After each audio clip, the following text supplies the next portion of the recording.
मैं आप लोगों का स्वागत करता हूं और जो वेबकास्टिंग पे हमारे साथ लाइव देख रहे हैं उनका भी स्वागत करता हूं और हमारी आगे की यात्रा हम शुरू करते हैं।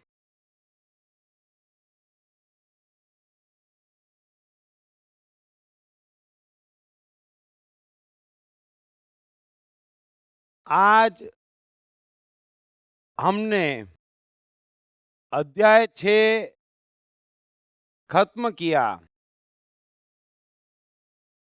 और गीता का वैसे तो हर अध्याय कृष्ण जो भी सत्य जीवन का और प्रकृति का अर्जुन को बता रहे हैं वे सबके सब बराबरी पर महत्वपूर्ण हैं। लेकिन छठा अध्याय विशेष रूप से महत्वपूर्ण इसलिए है कि पूरी गीता का सार जो है वो इस अध्याय में समा जाता है और इस अध्याय में कृष्ण जो कह रहे हैं वो समझना आसान है, उसे प्रयोग में रखना आसान है और यह एक बड़ा ही सीधा विज्ञान है। कृष्ण के किसी भी विज्ञान में राइट लेफ्ट को जगह नहीं है। थोड़ा सा इस बात को समझना, अगर हम बीमार हैं तो हमें पूरा ठीक होना पड़ता है। यह नहीं है चलो 10% ठीक हो गए काम चल जाएगा, वो नहीं चलेगा। सो सत्य में रत्ती भर मिलावट संभव नहीं है, वह पूर्ण और पूरा होना ही योग्य है। सो अध्याय की शुरुआत जो होती है वो अर्जुन एक कमाल के सवाल से करता है कि योग अच्छा या सन्यास। जैसे कृष्ण कह देंगे और वो इंप्लीमेंट कर देगा।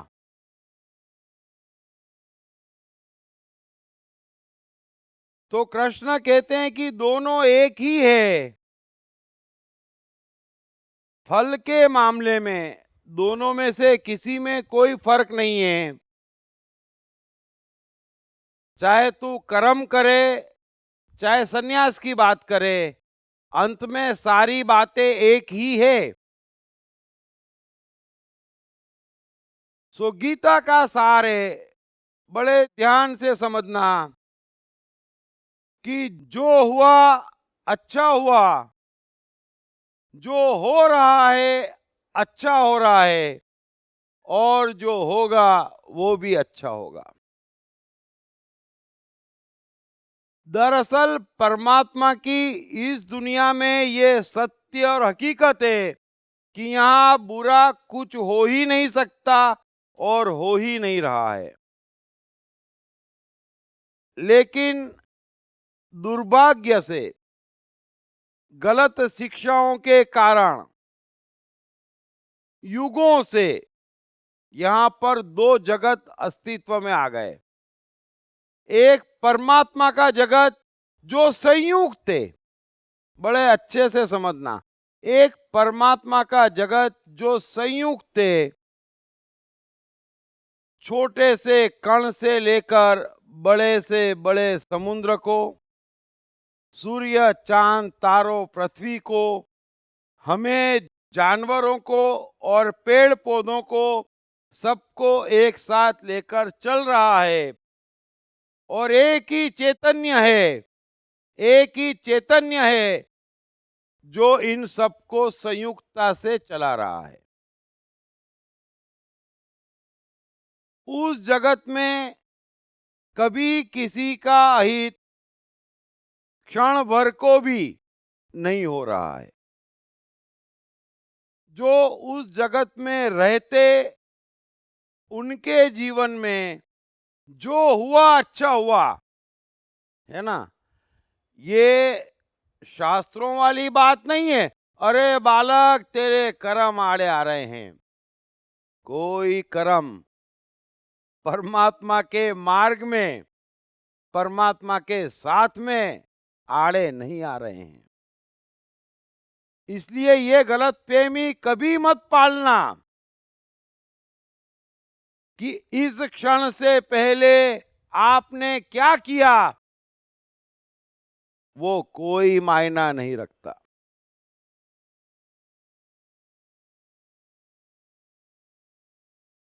धर्म, सत्य इस क्षण की बात है। गॉड ओमनी प्रेजेंट है, वर्तमान की बात है। इससे पास्ट का कुछ भी लेना देना नहीं है।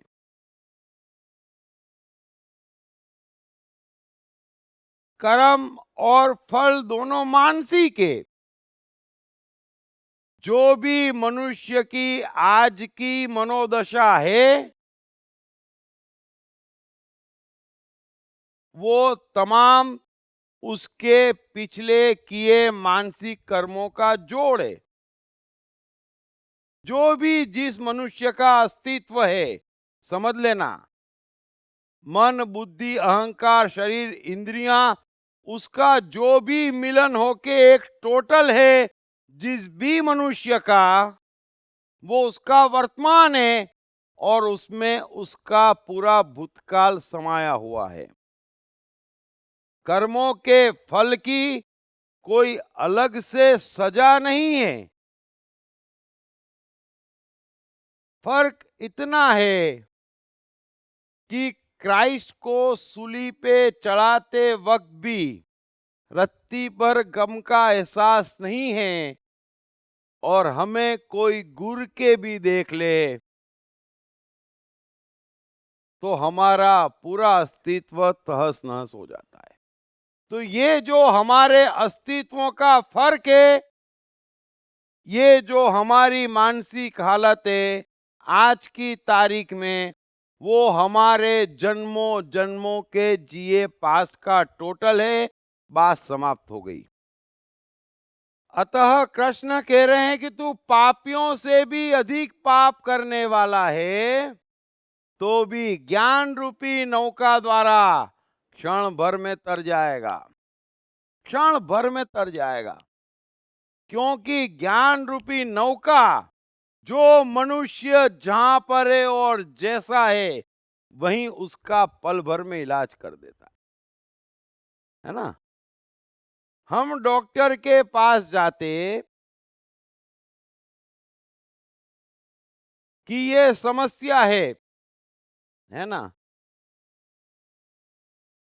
अब जो भी पास रहा हो, जिस कारण भी वो समस्या रही हो, है ना, चलो सर्जरी कर देते, सारा पास नष्ट हो जाता, है ना। आप फिर हट्टे कट्टे हो जाते। तो पास्ट का महत्व नहीं है अगर सर्जन प्रॉपर है। सो कृष्ण हमारे मन के, हमारे अस्तित्व के, हमारी जो कुछ भी आज मानसिक दशा है उसके बेस्ट सर्जन है। इसलिए वो दावे से कहते कि हे अर्जुन, तू पापियों से भी अधिक पाप करने वाला है, तो भी क्षण भर में तमाम पापों से मुक्त हो जाएगा, तेरा उद्धार हो जाएगा। अरे महल में रहने वाले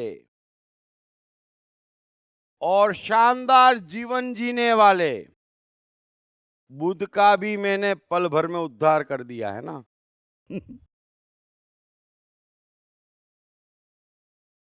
वाल्मीकि लुटेरा था, मुझे पल भर नहीं लगा उसका उद्धार करने में, है ना। कोई पुराने कर्म आड़े नहीं आ रहे हैं। गिल्टी मत पालना। धर्म का सबसे बड़ा दुश्मन, आपका सबसे बड़ा दुश्मन गिल्टी है। गिल्ट है जो आप पकड़े बैठे हैं, पाप भाव है, हीन भाव है, किस बात का है? किस बात का हीन भाव है? हमारे पास आंखें नहीं है, कान नहीं है, हाथ पांव नहीं है, नाक नहीं है, इंद्रियां नहीं है, अहंकार नहीं है, बुद्धि नहीं है, मन नहीं है, आत्मा नहीं है, क्या नहीं है? किस बात का हम पाप भाव माने? किस बात की कमी हम हमारे में माने और क्यों माने? लेकिन हम भी कमाल के हैं। चारों ओर शिक्षाएं मिल रही है कि बालक तुम्हारे में इतनी कमियां हैं, और उससे ज्यादा कमाल हम करते, पूछने जाते प्रभु मैं क्या क्या पाप कर रहा हूं। ये जो आप दिखाने गए, जो अष्टावक्र कहता है ना जनक से कि ये जो तू धर्म का अनुष्ठान कर रहा है ना, वही तेरा बंधन है। हैं? आप जो पूछने जा रहे हैं कि आप में क्या कमी है, बस यही एकमात्र कमी है, और उसी के बूते पर ये अज्ञानी बोले जा रहे हैं, और युगों से मनुष्य भ्रमित है। और ये जो कोशिश है, वो कोशिश आपको प्रकृति की इस खूबसूरत संयुक्त लीला से तोड़ रही है, जहां जो हुआ अच्छा हुआ, है ना? जो हुआ अच्छा हुआ।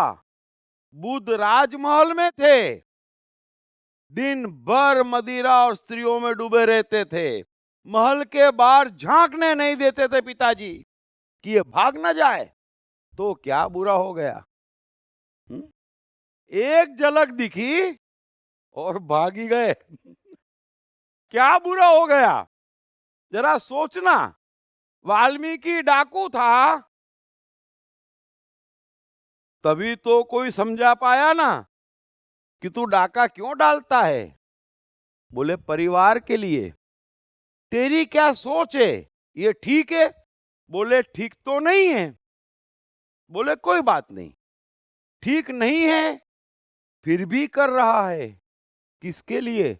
बोले परिवार के लिए। कोई बात नहीं।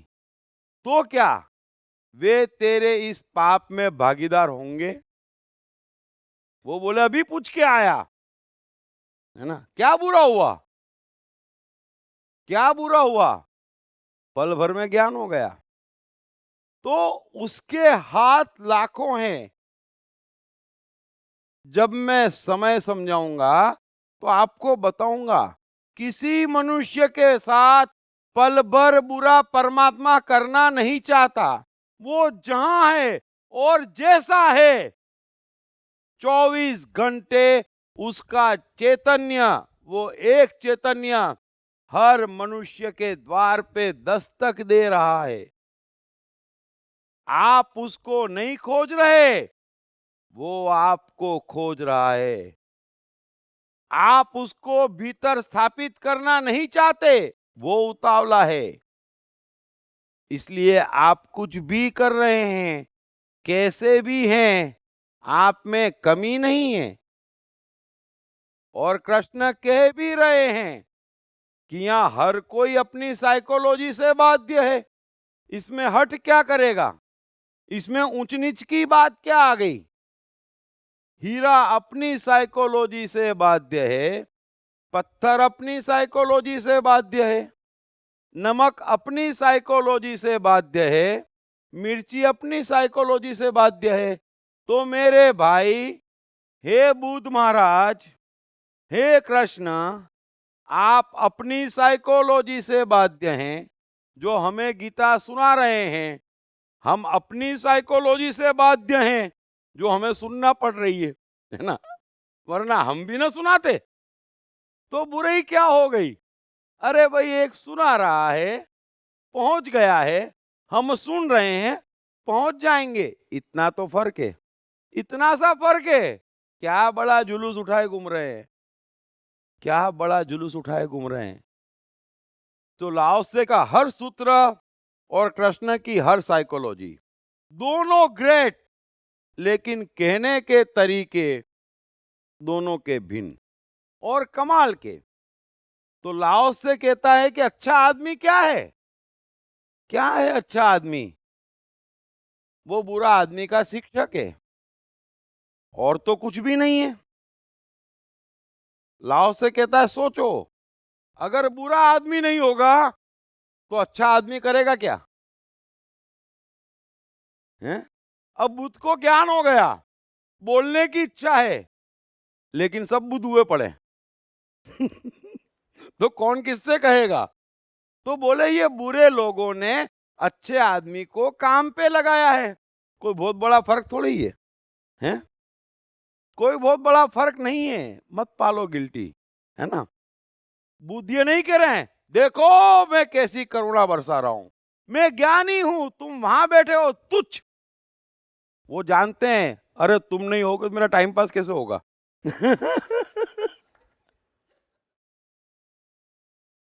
समझो इस बात को। ये तो ये लोग कहते हैं अरे बालक देखो हमको कुछ नहीं चाहिए, महाराज इतना बड़ा आश्रम, वो तो प्रभु की मेहरबानी है। प्रभु की कोई मेहरबानी नहीं है, हमारी मूर्खता है महाराज, हमारी मूर्खता है जो आप आश्रम बनाए चले जा रहे हैं।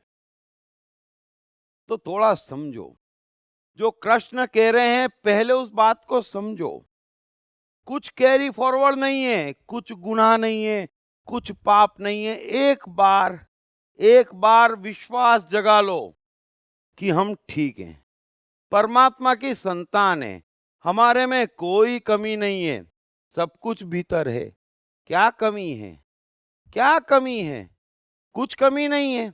अभी छोटा मोटा बिगड़ा रेडियो है तो सर्जन भी तो है ना, ठीक करने वाले मैकेनिक भी तो हैं, ठीक हो जाएगा, कोई टेंशन नहीं है। सो अपने में कमी मान के और ये कमी बताने वालों के पास जाकर ये जो भटकन में मनुष्य पड़ा है वहीं से वो परेशान है।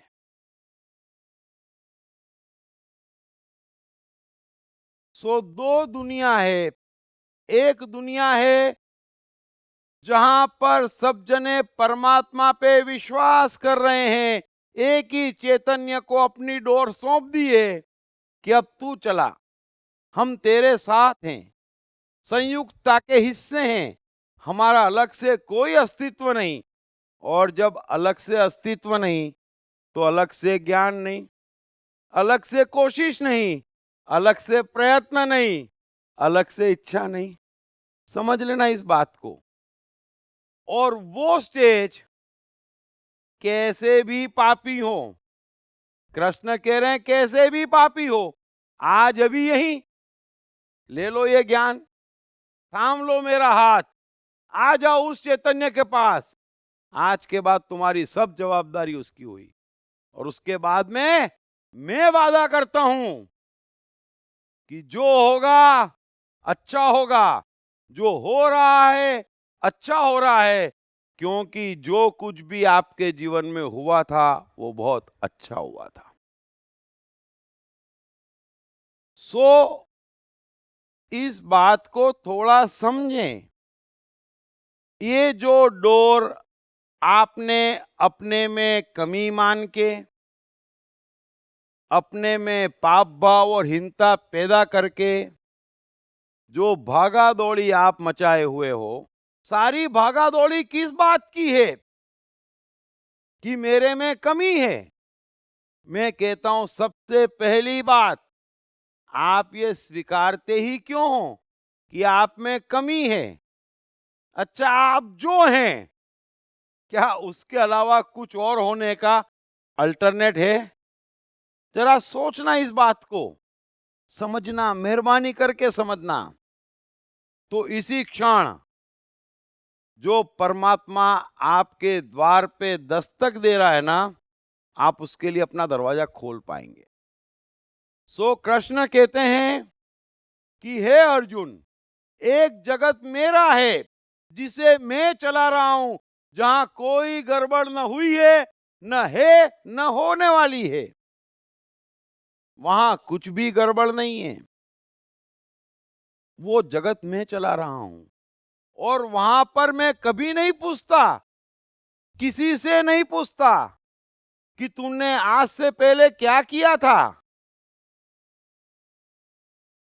अरे अगर मैं यही पूछ लूं कि तुमने आज से पहले क्या किया था, तो मैं सर्जन किस काम का है? तो मैं ऐसा कैसा सर्जन हूं? अरे मैं वो सर्जन हूं कि बिगड़े से बिगड़े केसों को पल भर में थाम लेता हूं, है ना? कोई चिंता की बात नहीं है। लेकिन उसके लिए एक कंडीशन कृष्ण रखते हैं।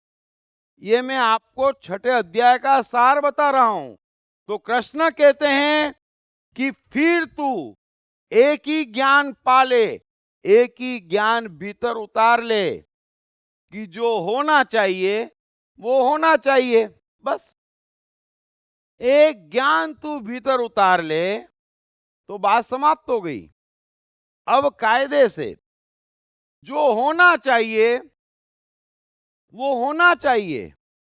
ये नेचुरल प्रोसेस हमारी है और वही प्रोसेस से हमें चलना चाहिए। लेकिन कृष्ण कह रहे हैं कि मनुष्य इस सीधी सादी सिंपल नेचुरल ऑटोमेटिक प्रोसेस से भटक जाता है बार बार, क्योंकि वो फल का आश्रय लेता है ना? और जैसे ही फल का आश्रय लेता है, उससे करने योग्य कर्म नहीं होते, है ना? क्योंकि फल के आश्रय का अर्थ ये है कि या तो मैं अपना अहित रोकना चाहता या मैं अपना हित चाहता। और जैसे ही मैं अपना हित रोकना चाहता या अपना हित चाहता, उसमें आ जाता कि मैं एक अलग से बूंद हूं। मैं अपनी डोर आपकी संयुक्तता को देने को तैयार नहीं हूं। थोड़ा सा इस बात को समझ लेना। तो कृष्ण कह रहे हैं कि हे अर्जुन, जो फल का आश्रय लेकर करने योग्य कर्म नहीं करता, उसको टालता है, वो सन्यासी नहीं है। और अग्नि का त्याग करने वाला भी योगी या सन्यासी नहीं है। मनुष्य दो ही कारण से, क्या साइकोलॉजिस्ट है कृष्ण, कि जो होना चाहिए वो क्यों नहीं करता। तो एक फल का आश्रय लेकर और दूसरा बेकार के ज्ञान सुनकर कि ये तो अग्नि है, यानी कि आग जला देगी। अब जलाने की लिस्ट हर एक की अलग अलग है ना? स्त्री जला देगी, कईयों की लिस्ट में है। संसार जला देगा, भाग जाते। किसी को हिंसा जला देती, किसी को झूठ जला देता, किसी को प्याज लहसुन जला देते, किसी को भोजन जला देता। तो क्या है? और जैसे ही हम किसी चीज को अग्नि मानते, किसी भी चीज को पाप मानते, किसी भी चीज को बुरा मानते, एक बार फिर से मनुष्य जो करना चाहिए वो टाल देता है। अर्जुन, तू भी यही कोशिश कर रहा है। युद्ध के मैदान से भागने की कोशिश सिर्फ इसलिए कर रहा है कि फल तुझे पॉजिटिव नजर नहीं आ रहा इस समय युद्ध में, और फिर बहाना बना रहा है कि युद्ध अग्नि है, इसमें पाप है, इसमें हिंसा होगी, नरक मिलेगा, पूरा कुल जल जाएगा। अरे नहीं, मेरी दुनिया में ऐसा नहीं होता। मेरी दुनिया में युद्ध और रास में फर्क नहीं है, सच और झूठ में फर्क नहीं है, पाप और पुण्य में फर्क नहीं है। जो होना वो होना, बस। जो होना वो पुण्य, उसको टाला तो पाप। और कोई पाप पुण्य मेरी दुनिया में नहीं है।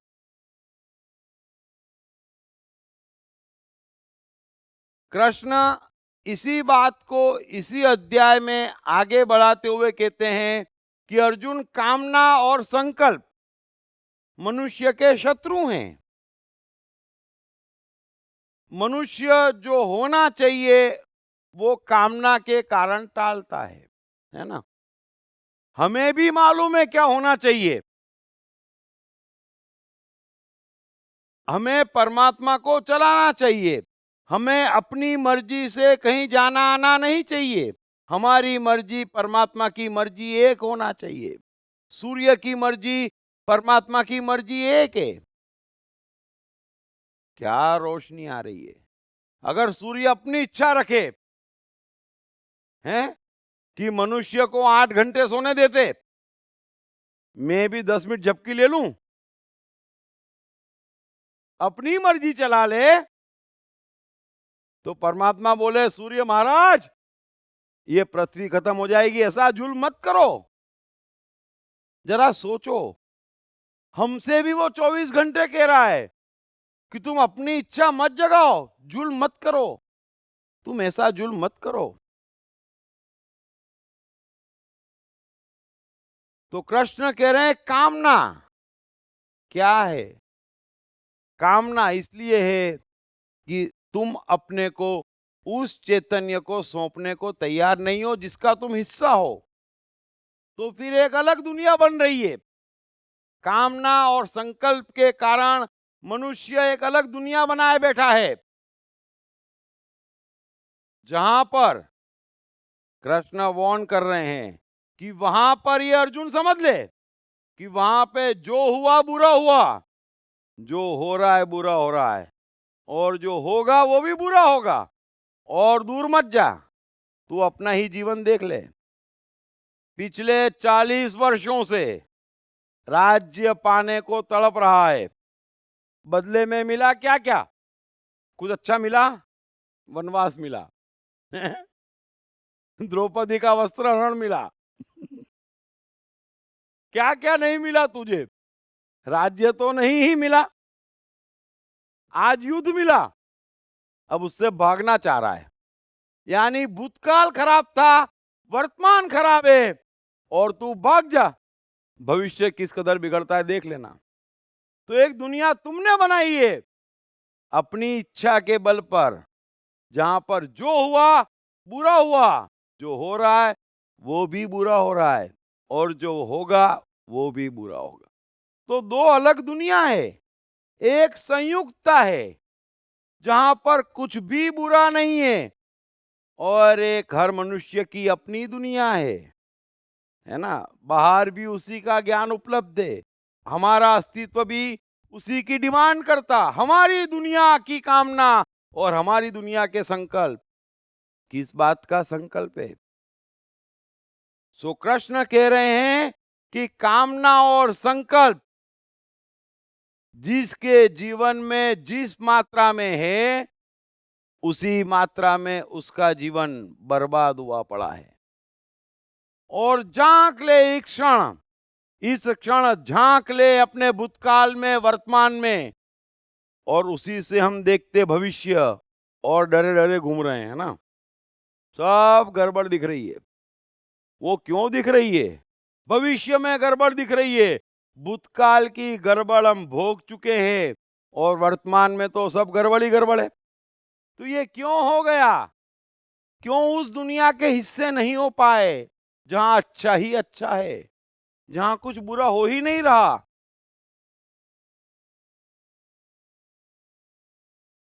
सो कृष्ण कह रहे हैं कि अर्जुन, क्योंकि मनुष्य ये सत्य नहीं समझ रहा कि वो आप अपना मित्र, आप अपना शत्रु है।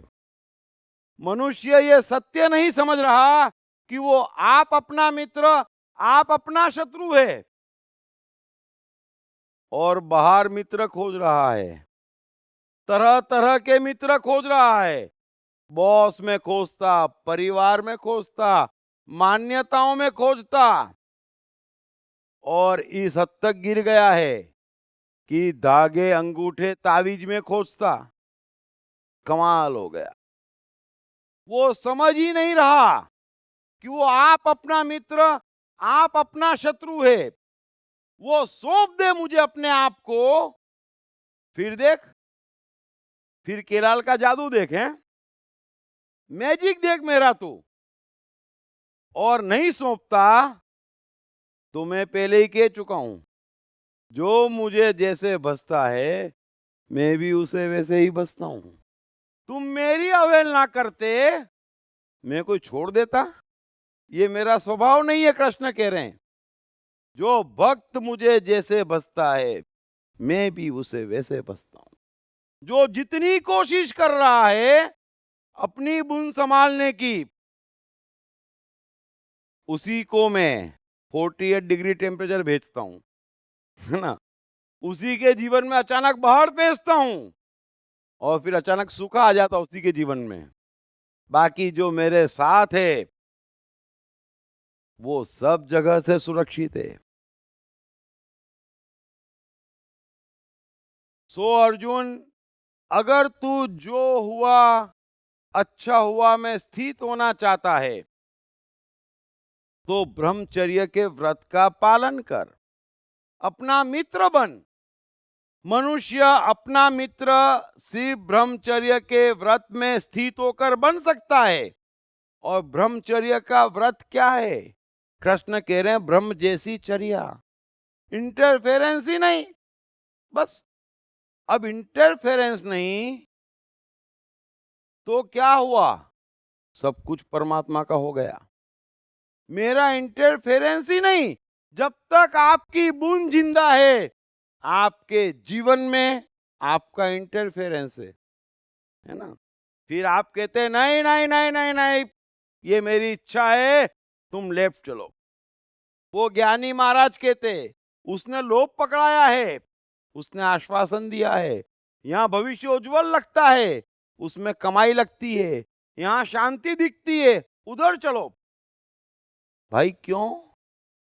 आपकी इच्छा, आप चलेंगे, चल लो। इंटरफियर करोगे जीवन में, लाइफ में इंटरफियर मत करो। कोई भी बाहरी प्रभाव से अपने को प्रभावित मत होने दो। ना बाहर कुछ करो, ना भीतर इंटरफेरेंस करो। आपका अस्तित्व जो कहता है वैसा करो, वो जो चाहता है वो करो, इंटरफेयर मत करो। और किसी मनुष्य का अस्तित्व गड़बड़ नहीं चाहता है ना। लेकिन हम कहते हैं नहीं नहीं ये नहीं चलेगा, तुझे आज कुर्बानी देनी पड़ेगी, तेरी नहीं चलेगी, तू समझता नहीं है, मैंने बाहर से बहुत ज्ञान लिया है, अब तू यहां जा, अब तू वहां जा। नहीं, क्यों इंटरफियर करते? जरा देखो प्रकृति को, सूर्य, पानी, हवा, चांद, पूरी प्रकृति इंटरफियर नहीं करती। इतना बड़ा स्पेस है, हमको ले जाती गुरुत्वाकर्षण से खींच के, चलो उड़ रहे सब स्पेस में, है ना। कोई मिल ही नहीं रहा किसी को, कोई कहीं देख ही नहीं पा रहा है, नहीं, कहीं इंटरफेरेंस नहीं है। जरा समझो इस बात को, तो बस जीरो इंटरफेरेंस में आ जाओ। ना किसी को इंटरफेरेंस करने दो, ना उन सुने हुए वचनों से, उस प्रभाव से, अपने कामना और संकल्पों से अपनी सिस्टम में इंटरफियर करो। करो ही मत, करो ही मत। एक बात समझ लो कि देखो, मैंने अपना दुश्मन बनकर जन्मों जन्मों से अपनी सिस्टम का ये हाल कर दिया, इंटरफियर कर करके, है ना। जिसने जो बोला सुन ली, बार बार लोभ और भय से चला, मिला कुछ भी नहीं। कोशिश एक ही करता 24 घंटे हर मनुष्य, लोभ पूरा हो जाए और भय हानि से बच जाए। होता है? नहीं हो रहा है। सो मैंने सौंप दी सिस्टम, अब मेरा इंटरफियर ही नहीं। सौंप दी तुझे मेरा जीवन भी, मेरी सिस्टम भी, मैं ब्रह्मचर्य के व्रत में आ गया, बात समाप्त हो गई। कोई इंटरफियर नहीं।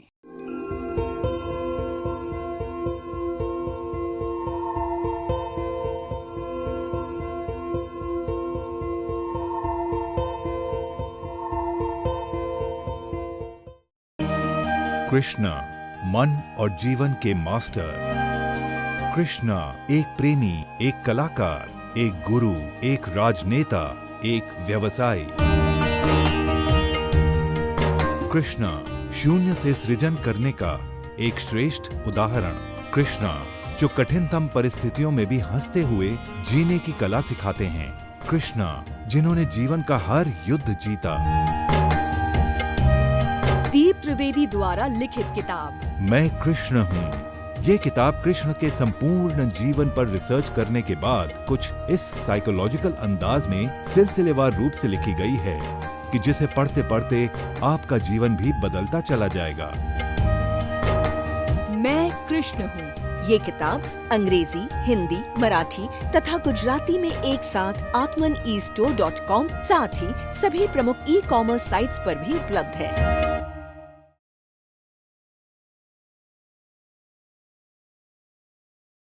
परमात्मा 24 घंटे सब जगह है और वही है, लेकिन दो सिस्टम अलग है।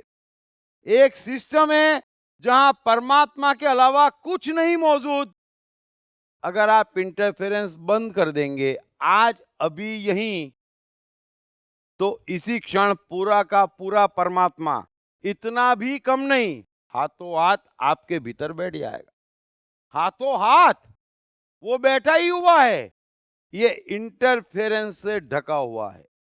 इस बात को समझना। तो क्यों इंटरफियर करते? अपने जीवन में इंटरफियर।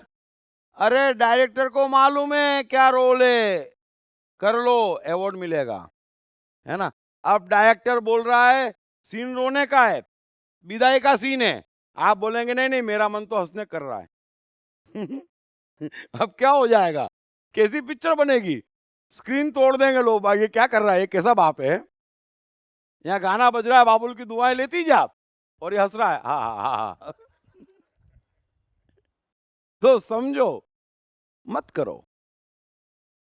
आपको जो डायरेक्टर बोलता है वो करना है, कर डालो, बस सौंप दो डायरेक्टर को।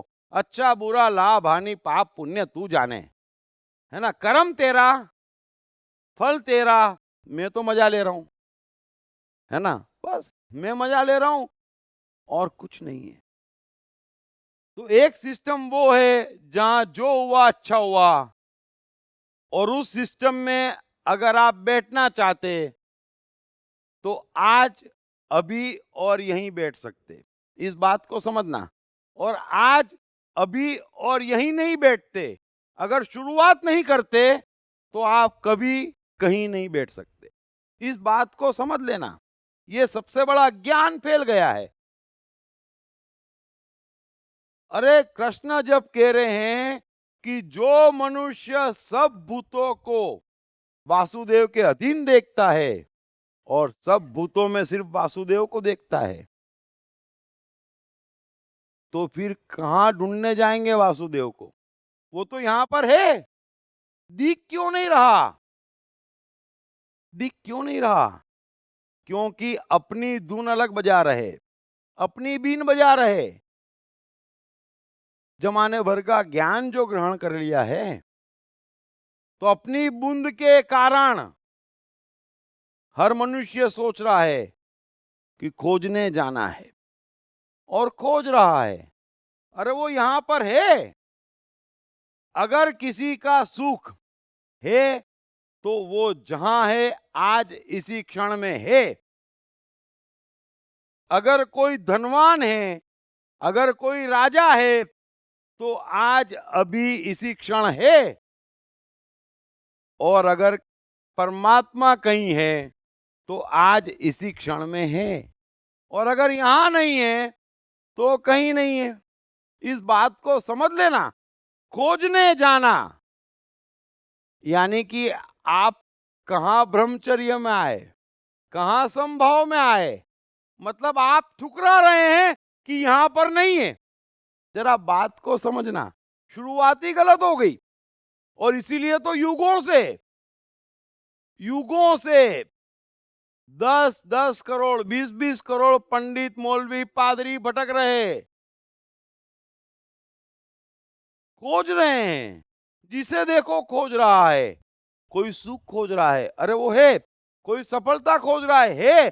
परमात्मा खोज रहा है, वो ही है। कृष्ण कह रहे हैं कि व्यापक रूप से मैं उपस्थित हूं और मैं ही हूं। मेरे अलावा कुछ दिख रहा है तो फिर मैं नहीं दिखूंगा, कभी नहीं दिखूंगा। कुछ भी कर ले नहीं दिखूंगा, कुछ भी कर ले कृष्ण कह रहे मैं नहीं ही दिखूंगा। लेकिन जो व्यापक रूप से मुझे देख लेता है, जहां पर है, जैसा है, उसके लिए मैं कभी अदृश्य नहीं होता और वो मेरे लिए अदृश्य नहीं होता। हम दोनों तो फिर साथ साथ चलते 24 घंटे, जहां जाते जहां जाते। सो इस बात को समझना, परमात्मा परिवर्तन नहीं चाहता है, वो चाहता है परिवर्तन की तमाम कोशिशें बंद कर देना। बड़े अच्छे से समझ लेना, कोई भी गलत फहमी मत पालना। ये सारी भागा दौड़ी मचाए हुए है, मचाते रहो। हजारों जन्मों से मचा रहे हो, बड़ा कष्ट पा रहे हो और पालो, पाते रहोगे। अभी नहीं है परमात्मा, वासुदेव अभी नहीं है तो कहां है? अगर आज नहीं है तो कभी नहीं है। इसलिए खोजने वालों को कभी कुछ नहीं मिला है। जो सुख खोजने निकले उन्हें सिर्फ दुख मिले हैं। जो सफलता खोजने निकले उन्हें सिर्फ असफलता मिली है। और जो परमात्मा खोजने निकले उन्हें खूब मारा है कृष्ण ने, है ना। मुझे खोजने जाना पड़ेगा? कृष्ण कह रहे मैं व्यापक रूप से उपस्थित हूं, मैं ही हूं। अतः इस बात को समझना, वो ही है, फिर क्यों परिवर्तन चाहते? अगर वो ही है तो हम परिवर्तन चाहते क्यों हैं? अगर यहां नहीं है तो कहीं नहीं है। आपने खोया कहां है? यहां पर। मैं इस समय बोल रहा हूं, अगर मेरे बोलने में परमात्मा नहीं आएगा तो फिर मेरे जीवन में कभी परमात्मा नहीं आएगा। मैं आपसे ये कह रहा हूं, जो आपका जीवन है, आप रसोई बना रहे हैं, अगर रसोई बनाने में परमात्मा नहीं आएगा तो आप क्या सोच रहे मंदिर में आ जाएगा? अरे कोई वो सिलेक्टिव है? वो सब जगह है, वही है, वही है। तो कृष्ण कह रहे हैं जो समभाव में स्थित है, जिसे किसी बात का कोई भेद नहीं है, ये पाप पुण्य अच्छा बुरा हिंदू मुस्लिम में क्या लगा रखा है? अरे वही है, वही है, वही है। उसका कोई भेद नहीं है, वही है। सांस आने में भी वही है, जन्म में भी वही है, मृत्यु में भी वही है, जीवन में भी वही है, सुख में भी वही है, दुख में भी वही है, सफलता में भी वही है, असफलता में भी वही है। अगर आपको आज मजा नहीं आ रहा, आज सुखी नहीं है, आप दावे से लिख ले, आप जीवन में कभी सुखी नहीं हो सकते। और सुखी क्यों नहीं है? सिर्फ एक कारण से, परिवर्तित करना चाहते। क्या परिवर्तित करना चाहते? चांद उगा नहीं सकते, सूर्य उगा नहीं सकते, हवा बहा नहीं सकते, पृथ्वी रोक नहीं सकते, अरे एक कण पैदा नहीं कर सकते, एक कण को मार नहीं सकते, लेकिन परिवर्तन चाहते। क्या परिवर्तन चाहते? अरे सारे परिवर्तन करने वाला वो बैठा है, कर ही रहा है। ये पृथ्वी एक बार थोड़ी 1000 बार बनी, तब जाके आज स्थिर है। वो बना रहा, वही बिगाड़ रहा, वही दे रहा, वही ले रहा। वो जानता है, उसे एक ही काम आता है, आपको वो काम नहीं आता है ना। कहो मत हम तो परमात्मा में मानते हैं। यहाँ कोई परमात्मा में नहीं मान रहा है, सब जने परमात्मा बनने की कोशिश में लगे हैं, है ना। देखो हम कुछ करके दिखाएंगे, दिखाओ। सो समझो, मनुष्य का जीवन एक संयुक्त है। हम जहां पर भी है, जो भी है, चाहे हाउसवाइफ हो, चाहे कलाकार हो, वैज्ञानिक हो, साइंटिस्ट हो, चाहे बुद्ध महावीर क्राइस्ट हो, कोई फर्क नहीं पड़ता।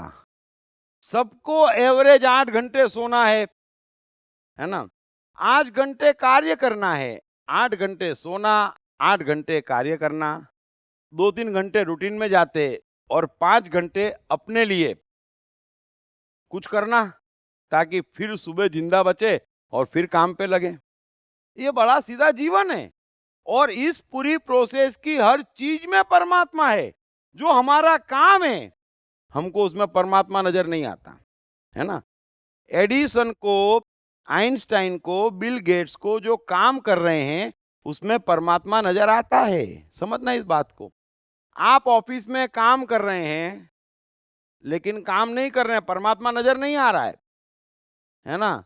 और बड़ी नौकरी, फिर बिजनेस करूंगा, वो तो होगा तब होगा, अभी काम बिगड़ेगा, बॉस की निगाह में आओगे, यहां से निकाल दिए जाओगे। सीधी सी बात है। काम में परमात्मा नहीं है। जो आपकी रोजी रोटी है, जो लाइफ लाइन है 8 घंटे, अब महिला को काम है रसोई बनाने का, वो एक काम पसंद का नहीं है।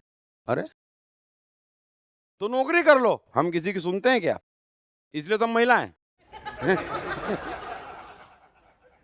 तो क्या करेंगे आप? नहीं हम तो सजेंगे,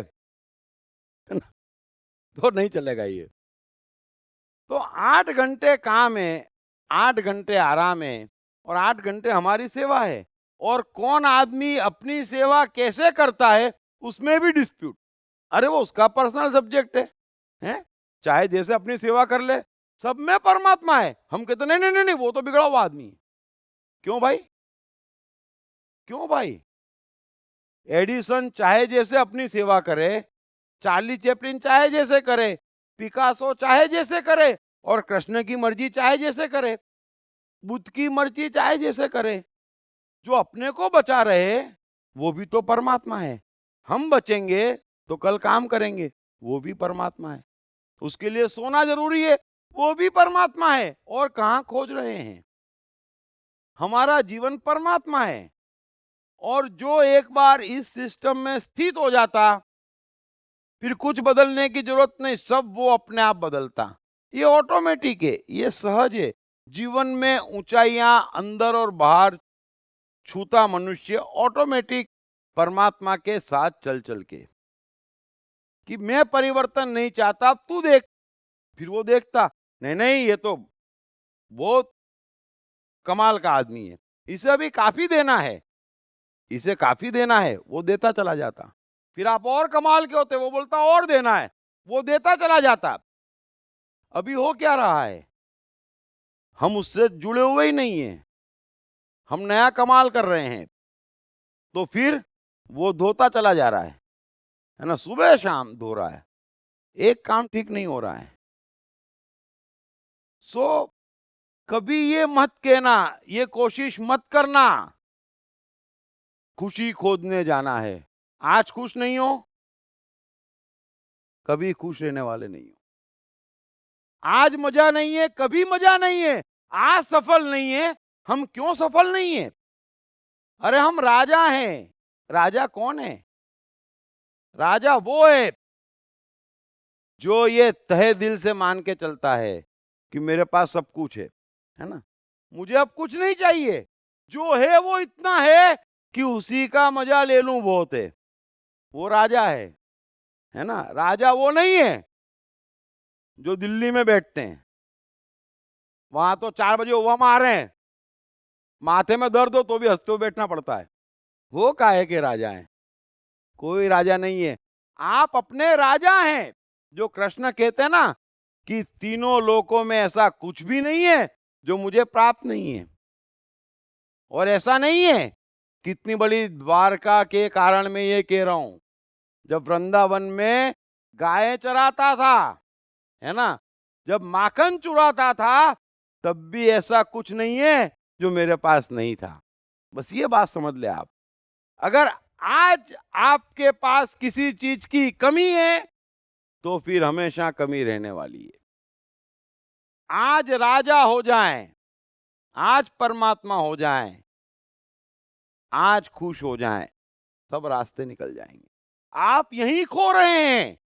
ये कहना ही मत मैंने जन्मों से खोया है, छोड़ो उसको। नहीं खोया है, अब भी मिल जाएगा। वो व्यापक है। कृष्ण कह रहे हैं वासुदेव व्यापक है, मैं सब जगह स्थित हूं, सब में मैं हूं, अरे मैं ही हूं। कैसे खो सकता? अगर वही है तो खो कैसे सकता? खो सकता ही नहीं है। और खोजने जाएंगे, बस यही तो गड़बड़ है। यही तो गड़बड़ है। क्या खोजने जा रहे हैं? और देखना जीवन में शांति खोजने जा रहे हैं। क्यों, क्या हो गया शांति को? वो बीबी बहुत चिल्लाती है तो जल्दी ऊपर जाएगी, तेरे को क्या शांति रखना तू है? अरे तुम तो शांति में हो, तुम्हारी शांति भंग कैसे हो रही है? जरा सोचना उस बात को। हम भंग होने दे रहे हैं। बाहरी प्रभाव भीतर घुसड़ रहे हैं, भीतर बड़ी शांति है, भीतर ऐसी मस्ती है। वो जादूगर आपको ऐसे ऐसे ख्याल भेजता है, चिल्ला, और जोर से चिल्ला, और जोर से चिल्ला। अरे बोले कि पागल हूं क्या? तो मैं भी यही तो कह रहा हूं, मैं भी तो यही कह रहा हूं, पागल है क्या जो चिल्ला रही है? मैं कोई नई बात थोड़ी कह रहा हूं। तो आप मत टेंशन पालो, शांति है, शांति है। क्या हालत थी द्वारका की, क्या परिवार था कृष्ण का, क्या यादव थे, दूसरा कोई एक पल नहीं जी सकता। ऐसे वातावरण में भी कृष्ण को शांति थी। महाभारत के मैदान में भी कृष्ण को शांति है, अर्जुन के सवाल में भी कृष्ण को शांति है।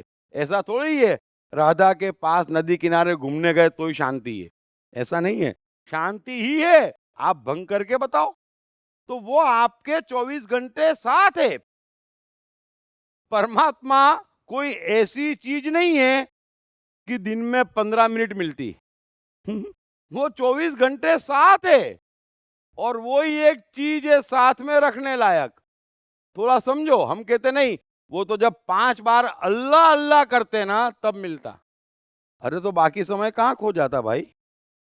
ये खो कैसे जाता है? अगर एक जगह मिलता, एक समय मिलता, इसका मतलब आप मान रहे हैं कि वो खो रहा है ना? तो मजा, शांति, सुकून, संतोष, मस्ती, राजापन, परमात्मा, ये आपका 24 घंटे का साथ है। ये बिछड़ सकता ही नहीं है, ये बिछड़ना चाहिए ही नहीं। अरे बड़ा मजा आता। क्या है, बस क्या है, बहुत गड़बड़ है संसार में। और जितना ज्यादा जानते वो ज्यादा फंसते। आपका कुछ भी नहीं है और आपका कुछ जाता भी नहीं है। मेरे को रोज रोज माता जी के किस्से, बचपन के किस्से बोलो बोलो। सुबह माता जी ने ऐसा डांटा, बंद। मैं कभी नहीं सुनाऊंगा। मैंने बचपन में जो किया मेरा पर्सनल मैटर है? ये बार बार क्या बचपन के किस्से सुनाओ? सो जीवन इतना आसान नहीं है ना?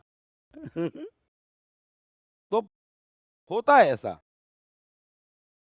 तो आज मैं वचन दे के आया हूं।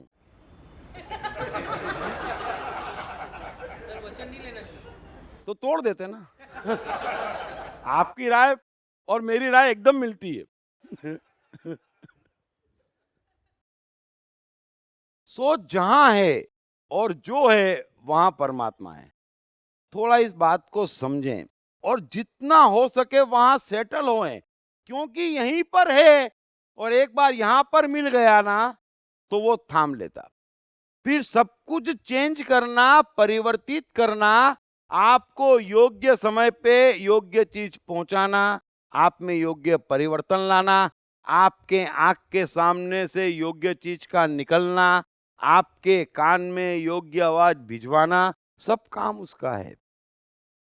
वो मैजिशियन है, आप समझो उस बात को। और जो सफल है कोई समझता नहीं है कि वो जो हुआ में स्थित हो गए, परिवर्तन की कोशिश नहीं कर रहे। तो जीरो इंटरफेरेंस, ब्रह्मचर्य में स्थित, न किसी बाहर की ताकत को हमारे जीवन पे परिवर्तन लाने देंगे, न हम अपनी इनर सिस्टम को डिक्टेट करेंगे किसी के कारण या अपने कारण या अपने नफे नुकसान, पाप पुण्य, लाभ हानि के कारण।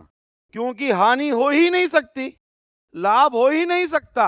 शांति है, सुकून है, संतोष है, परमात्मा है, मजा है, राजा है, उसमें नफा या नुकसान हो ही नहीं सकता। ये सिंपल बात क्यों नहीं समझते हम? नफे नुकसान के लिए भग रहे हैं। अरे ये है और ये नहीं है तो फिर नहीं है, इस बात को समझ लें। अतः आप जहां हैं वहां पे कोई परिवर्तन की जरूरत नहीं है। परमात्मा परिवर्तन नहीं चाहता आपसे, वो एक ही चीज चाहता, परिवर्तन की कोशिश बंद करो तो मैं सब परिवर्तित कर दूंगा। बस जो है उसको स्वीकार लो। यस, परमात्मा है और मैं बड़ा क्रोधी हूं, परमात्मा हूं, है ना? अरे तुम दिन भर क्रोध करते हैं, मैं परमात्मा हूं, मुझे तो मजा आता, तुमको मजा नहीं आ रहा है? अपने परमात्मा से पूछो। मैं परमात्मा हूं।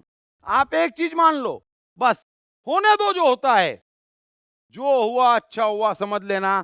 आप कहीं पे भी इंटरफियर मत करो। इतना आसान नहीं है। कृष्ण लाख कह दें, मैं 1000 तरीके से समझा दूं, हाथ जोड़ के कह दूं, लेकिन जो अर्जुन कहता है वो हकीकत है कि ये मन, ये अपना अस्तित्व बड़ा चंचल और बलवान है। बाहरी फोर्स से आजाद वो होता ही नहीं है ना? लाख कह दे, होता ही नहीं है। आप लाख समझा दें कि आपकी सिस्टम परमात्मा है, जो है वो परमात्मा है। कृष्ण कितना ही चिल्ला के कह दे कि तू पापियों से भी अधिक पाप करने वाला है, तो भी एक ही ज्ञान संभव का कि सब कुछ वो है, तो परिवर्तन चाहिए क्यों? बस एक ही ज्ञान सारे पाप धो देगा इसी क्षण। कृष्ण लाख कह दे, अर्जुन यही कह रहा है, लेकिन वो कृष्ण जितनी आसानी से आप कह रहे हो, उतनी आसानी से मैं उस बात को भीतर अनुभव नहीं कर रहा हूं। बाहरी फोर्स आती और भीतर एक तूफान खड़ा कर देती है ना, फिर भीतर से कुछ आता, हम दबा देते, नहीं ये तो कोई टाइम ही नहीं है आने का, ये बेकार बात, ये गलत बात, और भीतर डिस्कस ही नहीं करते, हर चीज बाहर से पकड़ते। अरे भीतर भेजो, भीतर भेजो, भीतर भेजो। आप लाभ हानि मत कैलकुलेट करो, भीतर भेजो बस। मैं बार बार कहता हूं, कोई भी चीज सुनो, कुछ भी देखो, कुछ भी पाना चाहते, भीतर भेजो, दौड़ मत पड़ो, भीतर की सहमति लो। भीतर परमात्मा है, उसकी सहमति जरूरी है। हर कर्म में उसकी सहमति जरूरी है। हम लेते ही नहीं, हम उसको पूछते ही नहीं कि तेरी मर्जी क्या है। हम तो बाहर देखते, उसने कह दिया बड़ा आदमी है, अच्छा गणितज्ञ है, प्रोजेक्ट अच्छा है, डाल दो। अरे भाई साहब, सब सुन लिया, ये सारा सुना हुआ भीतर डाल दो। मैं इतना ही कह रहा हूं, भीतर डाल दो, और भीतर से आ जाए गो हेड तो जाओ। भीतर मना कर दे तो ये बाहर के सारे कैलकुलेशन शून्य मान के फेंक दो। मत फंसो लोभ और भय में, भीतर जाने दो, भीतर जाने दो, भीतर जाने दो। जो कृष्ण कह रहे हैं, आत्मा को बार बार मुझ में अर्पित कर, मेरे भीतर जाओ, भीतर जाओ, भीतर जाओ, बस। सो परमात्मा यहीं पर है, यहीं पर खोया है, और यहीं पर खोजना जहां पर आप हैं, जैसा जीवन है और जैसे आप हैं। कोई अन्यथा कोशिश मत करना, आपको परमात्मा थाम लेगा। आप उस सिस्टम में आ जाएंगे जहां जो हुआ अच्छा हुआ, जो हो रहा है अच्छा हो रहा है, और जो होगा अच्छा होगा। इसी बात को अच्छा याद आया, राबिया करके एक सूफी फकीर थी, बड़ी शांत, बड़ी ज्ञानी, बड़ी हंसमुख, बड़ी मस्त। वो समझाती भी, सब जन उसको देखते भी और बड़ी इज्जत करते उसकी। पूरा गांव उसे मानता। हर कोई हमेशा इस कोशिश में लगता कि उसका कुछ काम कर ले, उससे बात कर लें, उसकी सुन लें। इतनी महत्वपूर्ण थी सबके लिए वो। चलता रहा ये सिलसिला, 20-30 साल निकल गए। उसको बुढ़ापा आया, हाथ पांव चलने में कमजोरी हुई, आंखों को दिखना कम हुआ। अब ये सब तो ठीक है, तो लोगों को उसकी सेवा करने का मौका ज्यादा मिल रहा था। एक दिन अचानक वो अपने घर के बाहर के लॉन में कुछ खोज रही थी, यूं यूं यूं। तो सब जने चमक गए। जो 2-3 जने निकले वो निकट आए और बोले, राबिया आप कर क्या रही है? अरे बोले, छोड़ो, मेरी सुई गिर गई है। बोले, मैं खोज रही हूं। बोले, अब शाम का समय था और वो सुई खोज रही थी। तो 2-3 जने जो थे वो भी खोजना शुरू हो गए। धीरे धीरे 5-7 जने और आ गए। उन्होंने भी पूछा, राबिया जी क्या हुआ? बोले, मेरी सुई खो गई है। और ढूंढे वो बेचारी बड़ी सीरियस होके। तो 10 जने काम पे लग गए। धीरे धीरे करते एक लॉन में करीब करीब 100 लोग काम पे लग गए सुई खोजने के लिए। आधा पौन घंटा निकल गया। फिर एक समझदार आदमी था, उसने बोला, राबिया जरा याद करके बताओ ना, सुई गिरी कहाँ है?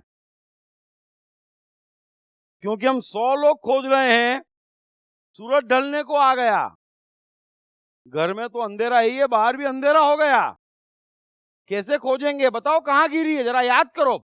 अरे बोले, याद करने की क्या बात है, मुझे मालूम है। बोले, कहाँ गिरी है? बोले, वो जो मेरे घर में अंधेरा कमरा है ना एक, वहां गिर गई है। बोले, तो 100 के 100 जने यूं खड़े हो गए। बोले, हम 1.5 घंटे से कर क्या रहे हैं? तो सबको लगा है उम्र हो गई है ना, तो क्या करेगी राबिया भी, हो जाता है ऐसा इस उम्र में, है ना।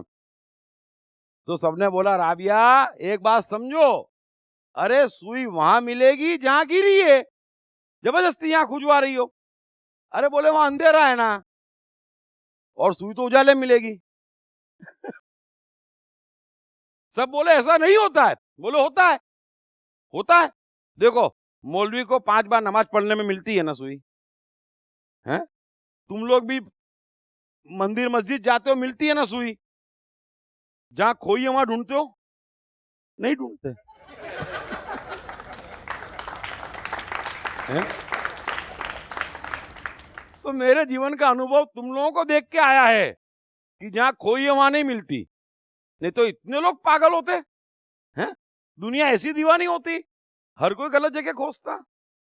तो जहां खोई है वहीं मिलेगी। हमारी शांति भी वहीं खोई है जहां हम हैं, हमारा आनंद भी वहीं खोया है जहां हम हैं, हमारा परमात्मा भी वहीं खोया है जहां हम हैं। अब वहां नहीं मिल रहा है और हम खोज रहे हैं, है ना। तो जरा समझो, इस बात को समझो जो राबिया समझाना चाहती है। हमारी सुई खो सकती नहीं है, उसका हमारा 24 घंटे का साथ होना चाहिए। अगर वो नहीं है तो फिर वो सुई कहीं नहीं मिलेगी, कभी नहीं मिलेगी, और जितना खोजने जाओगे उतना उससे और दूर हो जाओगे। और यही हो रहा है, और युगों से हो रहा है, युगों से हो रहा है। अरे मनुष्य हैं, हजारों लाखों जन्मों में भी हंसते गाते रहना नहीं सीख पाए। इससे खराब हालत क्या हो सकती, जरा सोचो। क्योंकि हम खोजे चले जा रहे, खो गई, खो गई, खो गई। वो कोई है ही नहीं, वो खो सकती नहीं है। जरा विज्ञान समझो। और जब वो खो सकती नहीं है तो दुकानें चल नहीं सकती, है ना। सबसे बड़ी समस्या ये है कि दुकानें चल नहीं सकती। अतः जो भी हमारा जीवन है, अरे कबीर भी 8 घंटे चादर बुनते थे, है ना, रात को 8 घंटे सोते थे। संसार का मजा लेते थे, है ना। उनकी पत्नी लुई और कमाल बड़ा प्रेम करते थे कबीर से, बड़ी इज्जत करते थे। वो ही झेल सकते हैं कबीर को। जहां खाना ना मिले, बड़ी मुश्किल से पका है, और कबीर जो है उसको खिला दे। बड़ी मुश्किल से चादर बनाए, और कोई पूछे क्या दाम, किसका दाम, कैसा दाम है, धाका राम, चादर राम, बनाने वाला राम, पहनने वाला राम, सब वासुदेव। क्या ले लूंगा, ले जाओ। तो कोई मौका छोड़ता है? ले जाते। तो क्या फर्क पड़ गया, क्या दोहे निकाले, क्या मस्ती आती होगी दोहे सुनाने में। जरा कल्पना करो। हमारे दिलों पे राज करते हैं कबीर, उनके शब्दों का मुकाबला नहीं है। और कमाल ऐसा, जो बोले वो दोहे। एक प्रोफेसर को दे दो हिंदी के, पीएचडी है हिंदी में, बहुत बढ़िया है, एक दोहा लिखो, 6 बार मात्रा ऊपर नीचे करेगा, शाम तक एक दोहा नहीं लिख पाएगा। मित्र यूज करा, 3 मात्रा बढ़ गई, शत्रु यूज करा, 2 मात्रा घट गई। दोहे यानी मात्राओं का खेल है, एक ही छंद में निकलते चले जा रहे हैं। क्या भेजता है परमात्मा, जरा सोचो। कैसा कमाल का भेजता है परमात्मा, ये सोचो। सो खो मत, खोया नहीं है, कुछ भी खोया नहीं है। यहीं ढूंढो जहां हो, सुख भी यहीं खोजो, शांति भी यहीं खोजो। परमात्मा कोई जादू की चीज मत बनाओ, चमत्कारी मत बनाओ, अच्छे खासे साईं बाबा के मंदिर मत बनाओ, है ना। सब तमन्ना है पूरी करने वाली चीज मत बनाओ उसे। लोग बाग इतना शराफत का जीवन जी के गए, लेकिन मनुष्य बाज नहीं आता, उनको भी बेच खाता। और जो जिनके भक्त थे वही उनको बेचते। एक बात समझ लेना, महावीर के शत्रु जैन हैं और कृष्ण के शत्रु हिंदू हैं, और क्राइस्ट के शत्रु ही क्रिश्चियन हैं। कोई बाहर से शत्रु नहीं आ रहा है, हम ही शत्रु बने बैठे हैं इनके, जो इनकी सुनते ही नहीं। हम देखते ही नहीं क्या जीवन जिया उन्होंने, हम समझते ही नहीं कि परमात्मा मानसिक स्थिति है। ऐसा घालमेल करा इन दुकान चलाने वालों ने कि चमत्कारों से भर दिया, सबके जीवन दुश्मन हो गए, हमारे भी और उनके भी। अरे कितना कष्ट उठाया और उस कष्ट में हंसे, ये उनका परमात्मा है। वो हमें दिखाना था, वो हमें समझना था, वो तो दिखाया ही नहीं। और चमत्कार और चमत्कार और चमत्कार, बस जिसकी जो मर्जी आए लिखे जाओ। और हम भी ऐसे घबराए रहते, प्रभु इतना चमत्कार करे, एक बार हमारे साथ भी कर दो। बस चल रही है दुनिया, मत रहो अंधकार में।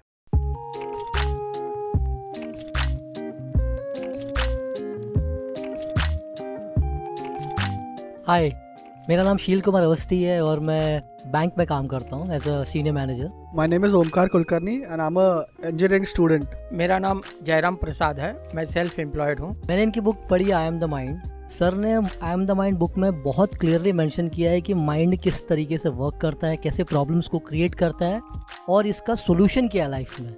It's a really great book that I've come across in so many years. I've read many books, but this one stands apart. इस पुस्तक की सरल भाषा, साधारण ढंग से मन का क्लासिफिकेशन ने मुझे बहुत प्रभावित किया है। I have read the book. It clearly identifies, explains the difference between your brain and the mind. All the 7 states of the mind are clearly defined in that book, and that's the best thing about the book. So it's a very nice book written in a very clear language. मेरा तो मानना है, मैं मन हूँ पुस्तक, हर व्यक्ति को पढ़ना चाहिए। ये जिंदगी को आसान बनाने का सरलतम तरीका है। अगर ये आई एम द माइंड एक बार समझ में आ गई, it is going to make the magic in the life.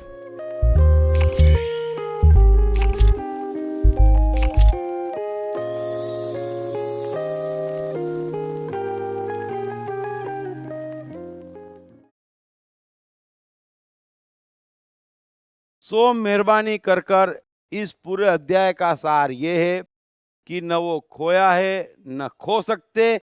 Vasudev चारों ओर व्यापक है। कृष्ण कह रहे हैं कि कण कण में मैं हूं, और जो मनुष्य सब में मुझको देखता और जो मेरे अलावा कुछ नहीं देखता, उससे मैं कभी नहीं बिछड़ता और वो मुझसे कभी नहीं बिछड़ता। फिर बिछड़ेगा कैसे? अगर सब में वो है तो वो बिछड़ेगा नहीं, और अगर सब में वो नहीं है तो फिर वो मिलेगा नहीं। फिर बने रहो हिंदू, मुस्लिम, सिख, ईसाई, वो मिलेगा ही नहीं। ये तो युगों से आप करते आ रहे हो। इंसान बन जाओ, मिल जाएगा बस। सो अब मैं क्वेश्चन आंसर्स लेता हूं।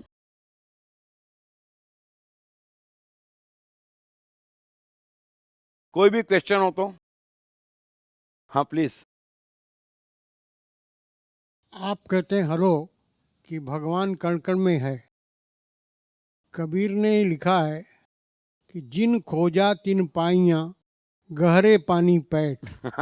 तो खोजना तो पड़ता ही है, कण में भी देखना पड़ता है और अपने में भी देखना पड़ता है। खोजना नहीं पड़ता है, वो दिखता है, वो है। खोजेंगे कैसे? खोजेंगे मतलब देखो आप समझो, कबीर कहते हैं ना कि सुगंध तो हिरण में ही है, फिर भी वो खोजता फिरता है। तो खोजता है तब तक उसे पता नहीं चलता सुगंध कहाँ से आ रही है ना। तो खोजने का अर्थ है अभी आपको सुगंध का पता नहीं चल रहा है तो खोजते रहिए, पता चल जाएगा तो आप खोजेंगे। तो खोज रहे हैं तब तक पता नहीं चल रहा है।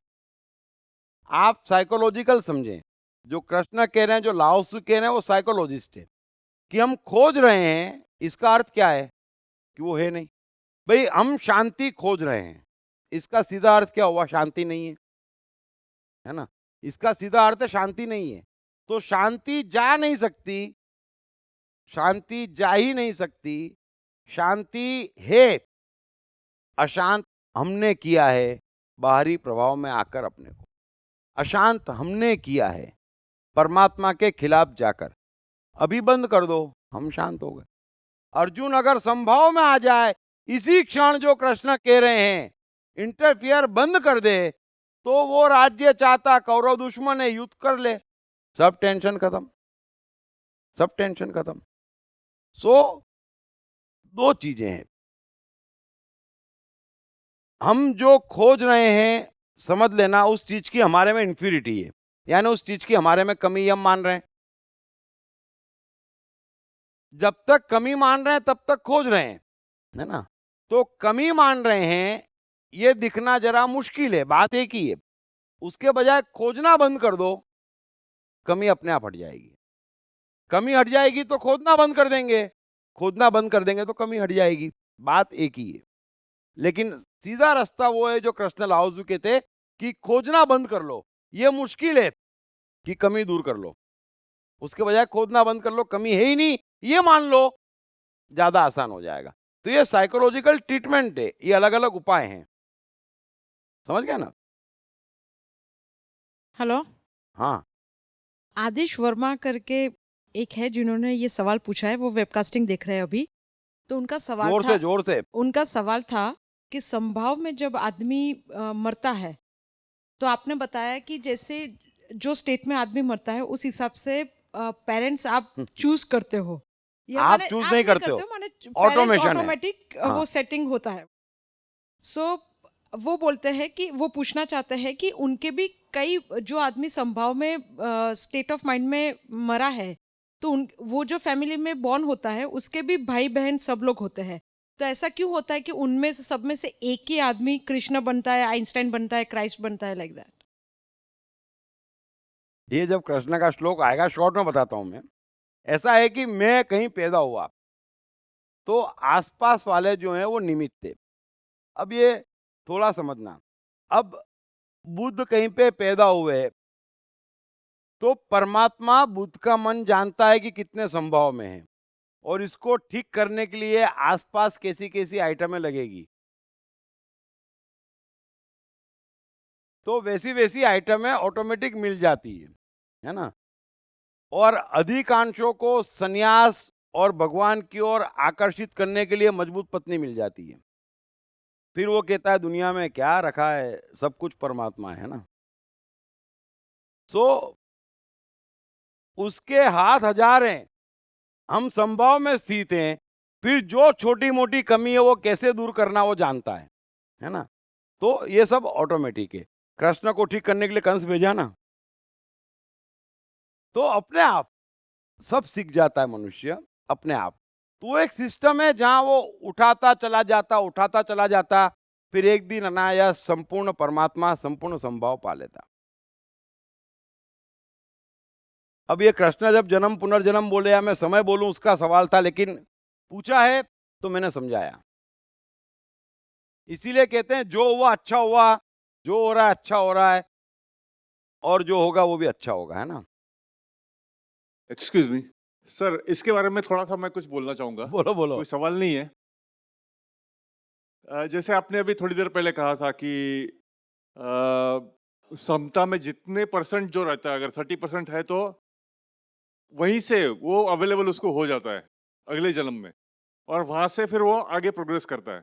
तो यही मतलब एक शायद इस बात का जवाब भी हो सकता है कि वो जिस परिवार में पैदा हुआ है उसके भाई बहन भी हैं, लेकिन उनको वो अवेलेबल नहीं होगा, इस पर्टिकुलर आदमी को अवेलेबल हो सकता है, क्योंकि वो उसने मेहनत की है पहले संभाव में रहने की।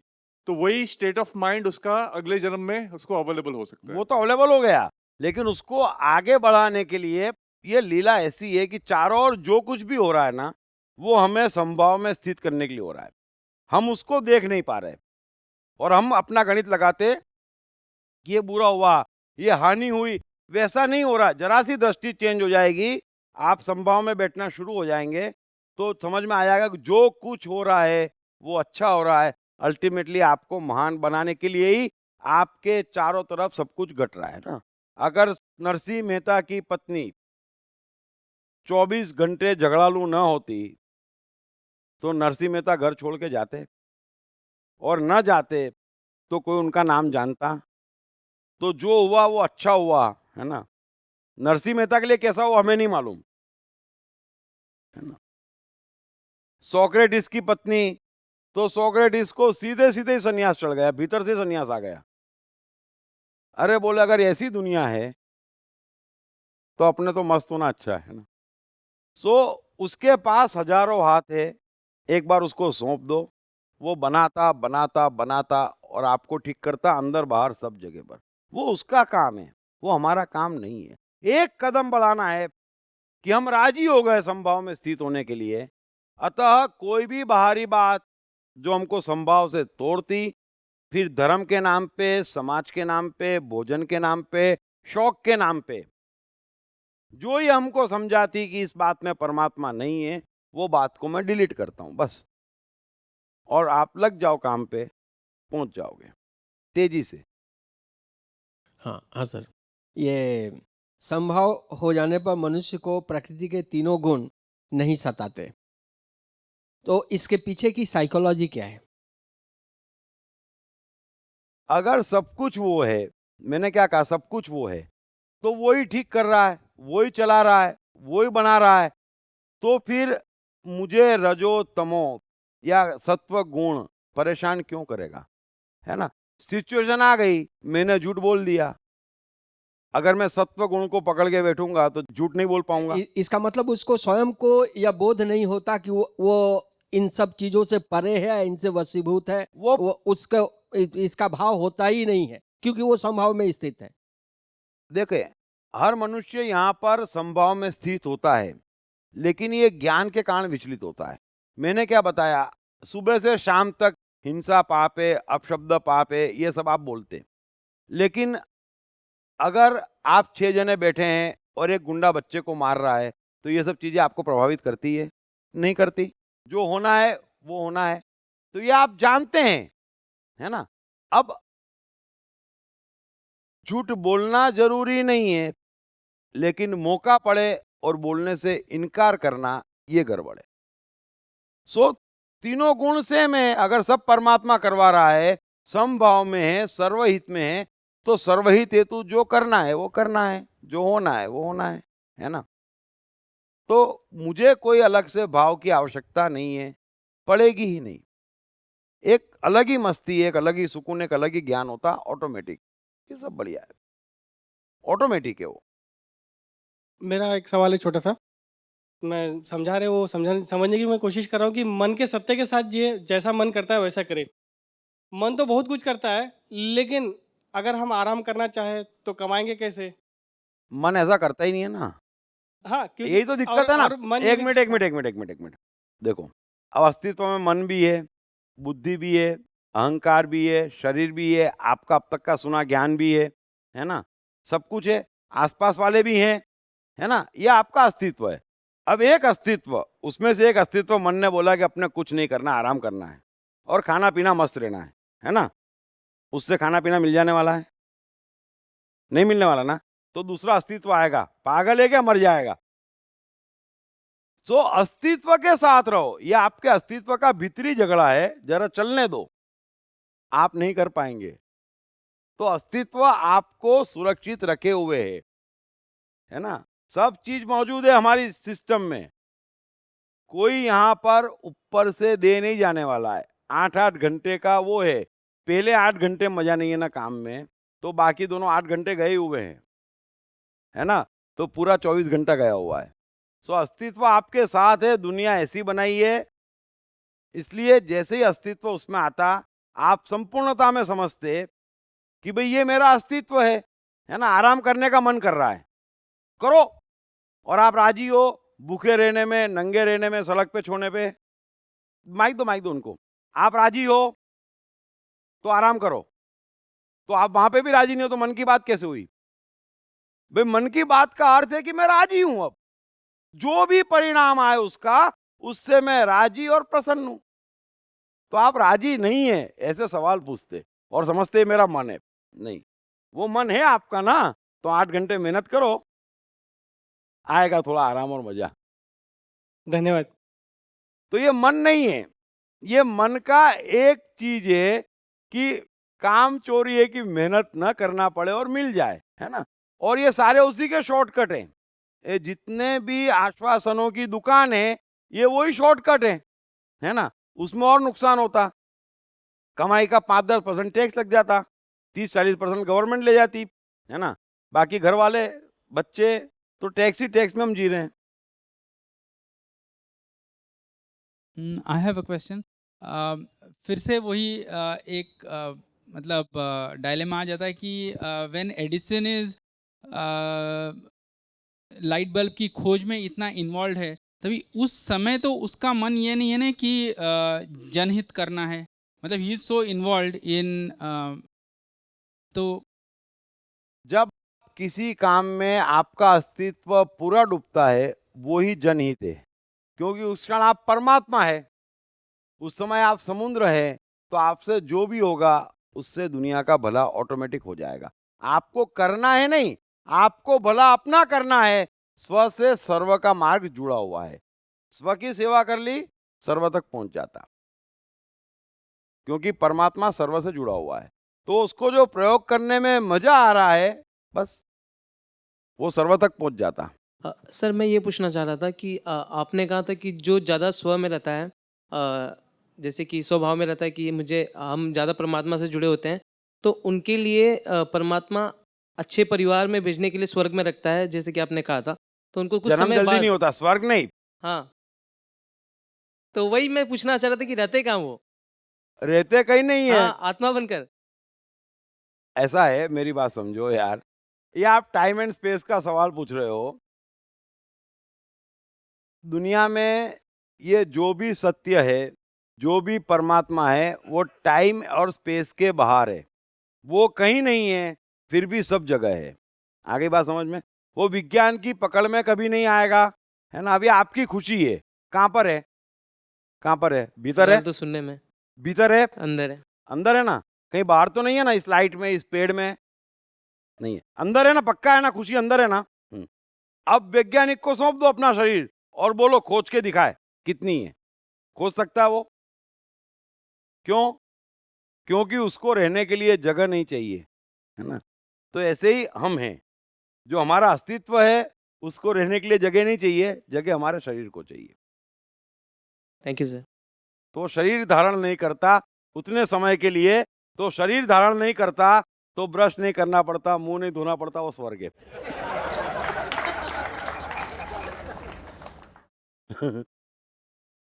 One question. जब भी आई लव किशोर कुमार के सैड सॉन्ग्स, तो वाइल आई वॉज स्टूडेंट, तभी जब भी कुछ ट्यून मन में चले जाती है, तो फिर पढ़ाई में फोकस नहीं होता क्योंकि वही बजते रहती है। तो ऐसे हम मतलब कई लोगों को ऐसा एक्सपीरियंस है कि that tune does not go in, वो थ्रू आउट द डे वही चलते रहते। तो इसको साइकोलॉजिकली कैसे मतलब हाउ डू वो यू आपका वो आपका इनर माइंड जो है, हमारा जो अस्तित्व है और ये जो प्रकृति का अस्तित्व है ना, वो म्यूजिकल है ना। तो संगीत जो है वो मनुष्य की दुखती नस है ना। और मालूम नहीं मुझे औरंगजेब को संगीत में रस था या नहीं था, लेकिन दूसरा औरंगजेब हमने नहीं सुना इस पृथ्वी पे, है ना। भाई संगीत का दुश्मन हम कहते हैं एकमात्र औरंगजेब। तो संगीत का कोई दुश्मन नहीं हो सकता और संगीत ही मनुष्य को बनाता है ना। ये पूरी दुनिया संगीतमय है, हमारा पूरा अस्तित्व संगीतमय है। तो संगीत तो सबसे शॉर्टकट है। और अगर धुन घूम रही है या गाने सुनने में मजा आ रहा है ना, तो समझ लेना कि आपका सारा काम बहुत स्पीड से होगा। हम क्या समझते हैं कि हम एक काम कर रहे हैं और हम 10 घंटे वो काम करेंगे, है ना, तो काम ऐसा होगा। ऐसा नहीं है। वो काम हम कितना भीतर से करते, यानी हमारा कौन सा माइंड करता, है ना। कि कॉन्शियस माइंड करेगा तो 10 घंटे नहीं 10 साल कर दे, काम में कुछ नहीं होगा। ऐसे अनकॉन्शियस, सबकॉन्शियस। लेकिन जैसे ही वो स्पॉन्टेनियस या कलेक्टिव कॉन्शियस माइंड करता है ना, कि वो 100 घंटे का काम 1 मिनट में होता और उससे ज़्यादा परफेक्ट तरीके से होता। तो ये पूरा जीवन का खेल जो है वो हमारे मन की स्पीड पे है ना, कि आप कौन सी स्पीड में रहते। अभी अगर एडिसन इतने आविष्कार कर पाया, इतने पैटर्न रजिस्टर कर पाया, तो आप सोचें उतने पैटर्न पढ़ने को किसी को दे दें। अभी जो ग्रेजुएट होते और साइंस में क्या करा है, एमएससी है, अबे 2 पैटर्न पढ़ेगा ना तो बुढ़ा हो जाएगा। वो 1000 से ऊपर पैटर्न रजिस्टर करा के गया। वो समय की परिभाषा अलग है, वो मन ही अलग है, वो जादूगर मन है। तो जैसे ही आप गाने में डूबते, तो सामान्य मान्यता और आपको भी, हमें साइकोलॉजी का इतना नॉलेज नहीं है, तो जैसे ही हम डूबते ना, तो हमारे ऊपर के माइंड को काटता गाना और धीरे धीरे हम अंदर पहुंच जाते। और फिर अचानक वो गाना रेस्ट करता और हमें लगता वो काम निपटाना है। और उस समय जब आप वो काम निपटाने बैठते, तो वो 100 घंटे का काम आपका 15 मिनट में निपटता। ये मैजिक है। इसलिए गाना सुनना, संगीत सुनना, वो कहाँ गया अपना हीरो? ये सब रिकॉर्डिंग उसको बोलना कल बॉस को सुना दे वो। अगर हम तरन्नुम में हैं, मैं बार बार कहता हूं, आप बच्चे को नहीं पढ़ना है तो खेलने दो। वो खेलेगा खेलेगा खेलेगा खेलेगा, कितना खेलेगा? महीने, 2 महीने, 3 महीने, 4 महीने, फिर अचानक उसको लगेगा बहुत खेल लिया, एग्जाम है। हाँ, और जिस रोज उसको लगेगा ना, उस रोज 15 दिन बहुत है उसको। और हम बिठाते, साल भर बिठा लो, मत खेलने दो, कुछ नहीं होने वाला है। तो ये हम मन में भीतर जाते, तो कौन से मन ने कार्य किया, ये मैं माइंड में बहुत समझा चुका हूं। आगे काफी सब्जेक्ट्स में समझाऊंगा। ये गीता का सब्जेक्ट नहीं है, फिर भी मैंने आपको बताया, आपने सवाल पूछा तो, क्योंकि आर्टिस्ट हैं तो आपको जानना जरूरी है कि टाइम वेस्ट नहीं होता है। आप 24 घंटे पेंटिंग नहीं बना सकते, 24 घंटे लेक्चर नहीं दे सकते, है ना। मेरे को खुद को ऐसा है, मेरे को गाने चाहिए, रफ़ी साहब की आवाज़ चाहिए, है ना, या वो हरिवंश राय बच्चन की जो कविता है मधुशाला मन्नादा ने गाई है वो चाहिए, तो मुझे चाहिए एकदम से। क्योंकि संगीत एक जादू, हम संगीत में हैं। अब हमारे पास आवाज़ तो है नहीं, तो हम अपने पे तो जुल्म करेंगे नहीं गा के। आसपास वालों के पास, किसी के पास आवाज़ नहीं है तो उनको मौका देंगे नहीं। तो फिर है ना, किशोर कुमार, रफ़ी साहब क्यों हैं? अपने लिए ही तो हैं। सर मैं आपकी बात से 100% सहमत हूँ। मैं भी मल्टीटास्किंग या कुछ भी जो भी काम करता हूँ, या तो गाना सुनता रहता हूँ या आसपास के लोगों पे जुल्म करता रहता हूँ।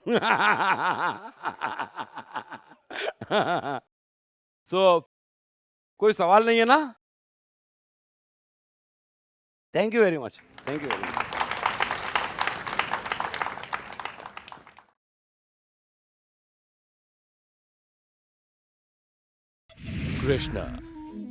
कृष्ण का बचपन कैसा गुजरा?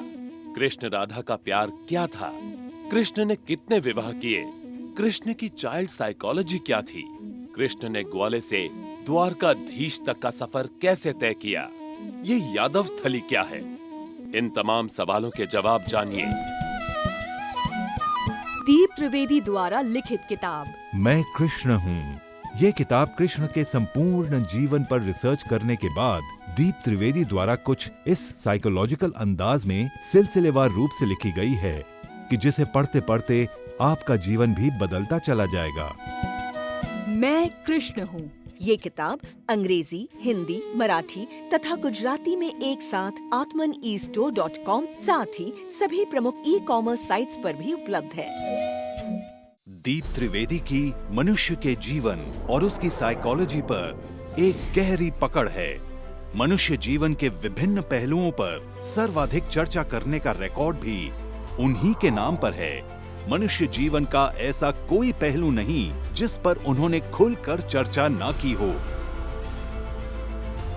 जैसे कि path of life, personality, complex, guilt, love, expectation, partiality, acceptance, fear, hypocrisy, creativity, wealth, who is God, concentration, confusion, power of transformation, joy and success, mind and brain, day sleep, natural intelligence, change your future, ego, non-violence, freedom, तथा दीप talks ताओ ते चिंग के अंतर्गत दीप त्रिवेदी द्वारा मशहूर Chinese philosopher लाओ त्से के महान सूत्रों पर चर्चा, परिचय, समय, मन, सफलता, संकट, धर्म, राजनीति और दीप टॉक्स भगवत गीता के अंतर्गत जीवन की किसी भी समस्या से निपटने के लिए दीप त्रिवेदी द्वारा भगवत गीता के संपूर्ण 18 अध्याय पर चर्चा।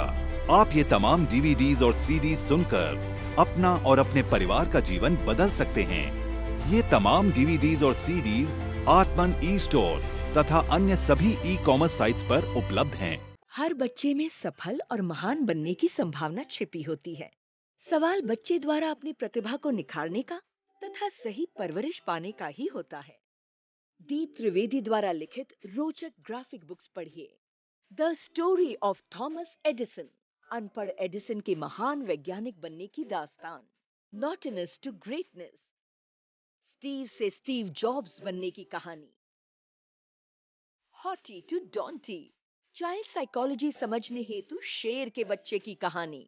ना सिर्फ बच्चों बल्कि हर माता पिता व टीचर के लिए भी आवश्यक ग्राफिक बुक्स हिंदी तथा अंग्रेजी में आत्मन ई स्टोर तथा अन्य सभी ई कॉमर्स साइट्स पर उपलब्ध।